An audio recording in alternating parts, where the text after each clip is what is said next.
People say owning real estate and owning rental is such a headache because in the middle of the night the tenant's gonna call you because the water heater broke, the toilet busted, or the pipe burst somehow.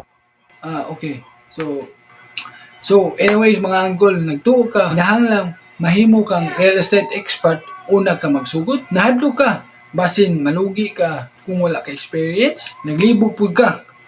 Kay asa ka magsugod kay wala kay connection sa mga negosyo. Kung mao ni imong ginahuna, dili lang ikaw naka-fail ani. So, magsugod na ta.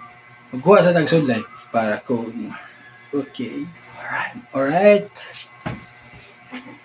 Daghan kayo ganahan mag-invest sa apartment rentals, pero ang ilang kahadlok nagunang rason anong wala sila mabuhat bisan usa ka step. Ang pinakadako nga myth mga angkol is dili ko kasugod kay dili ko eksperto, pero mao ba gyud ni ang tinuod. Daghan ng mga tawo nga nagsugod bisag wala sila background sa real estate. Ang sekreto, dili kinahanglan mahimo kang expert, kinahanglan magsugod lang ka sa saktong pamaagi. Step 1 mga angkol, palit ka og gamay. Dili kinahanglan nga upalit ka og dako nga property. Kung naa kay enough nga space sa inyong balay o kwarto, pwede kayo ng bed spacer or boarding house rental o studio type rentals.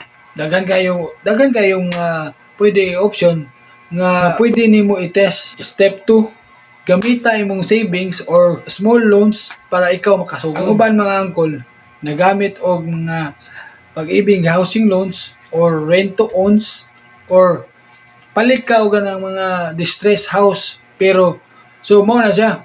Pero dapat tan-awon sad nimo kung basta naa siya potential nga posibilidad nga nimo abang para magnegosyo ang trabahante doon sa mga mall, doon sa mga kumpanya or kanang nasa cities ba. So, step 3 mga angkol, mangita ka og mentor or community.